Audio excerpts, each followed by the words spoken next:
దాదాపుగా 7,800 కోట్లు 7,400 కోట్లు ఎగ్జాక్ట్గా నెంబరు 400-500 crores అటు ఇటు 7,400 7,800 crores ఆ కైండ్ ఆఫ్ సపోర్ట్ ఫార్మర్స్కు ఇవ్వడం జరిగింది.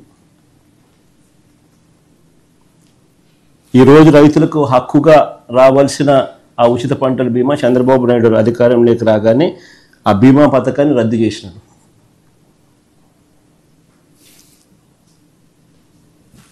రైతుల పరిస్థితి ఈరోజు ఒకవైపున ఇన్పుట్ సబ్సిడీ రాదు, మరోవైపున రైతులకు హక్కుగా రావాల్సిన ఇన్సూరెన్సు సొమ్ము చంద్రబాబు నాయుడు పుణ్యాన రాకుండా పోయింది.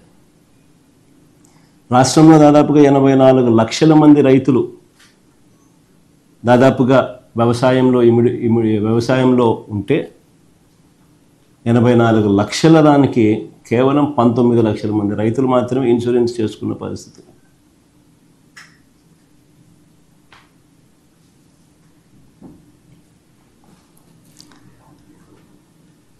ఆశ్చర్యం కలిగించే విషయం ఇంకోటి ఏంటి అంటే రైతులు కౌలు రైతులు అంతా కలిపి నంబర్స్ సార్.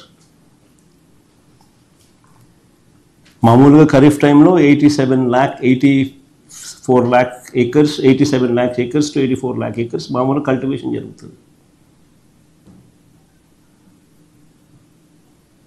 ఈరోజు 19 లక్షల ఎకరాలకు మాత్రమే ఇన్సూరెన్స్ కనిపిస్తూ ఉంది.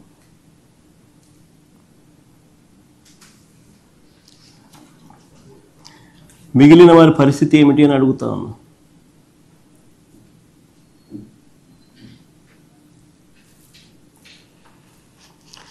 రోజు చంద్రబాబు నాయుడు గారి దగ్గర నుంచి స్పీచ్లు వింటూ ఉంటాం మనమంతా కూడా.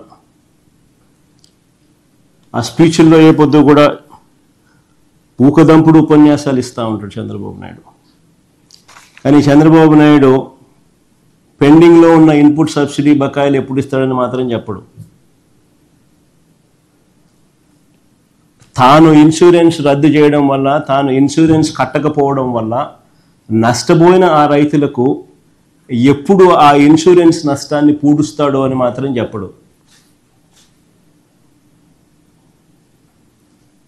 ఆయన ఊకుదంపుడు ఉపన్యాసాలన్నీ కూడా వింటూ ఉంటే చివరకు అన్నిటికన్నా ఇంకా బాధాకరమైన విషయం ఏంటంటే పెట్టుబడి సహాయం అంటే క్యాపిటల్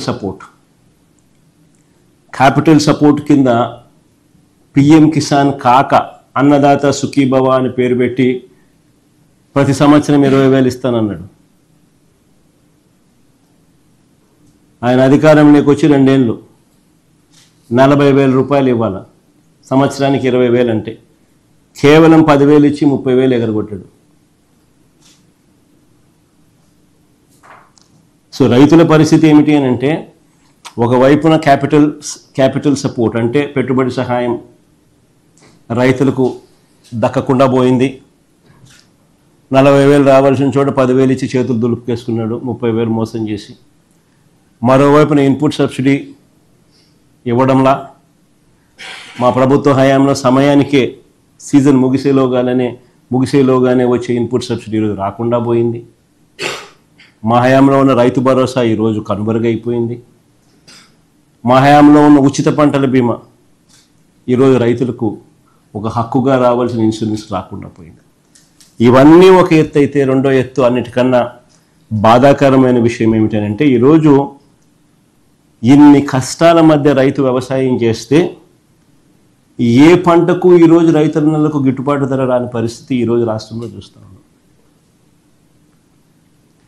గత ఏడాది లాస్ట్ ఇయర్ ధాన్యం, కందులు, మినుములు, పెసలు, సజ్జలు, మిర్చి, పొగాకు, ఉల్లి, టమాటో, కొక్కో, చీనీ, మామిడి ఇలా ఏ పంట తీసుకున్నా కూడా ధరలు రాక రైతన్నలు తీవ్రంగా నష్టపోయిన పరిస్థితులే కనిపిస్తాయి. ఇక ఈ ఏడాది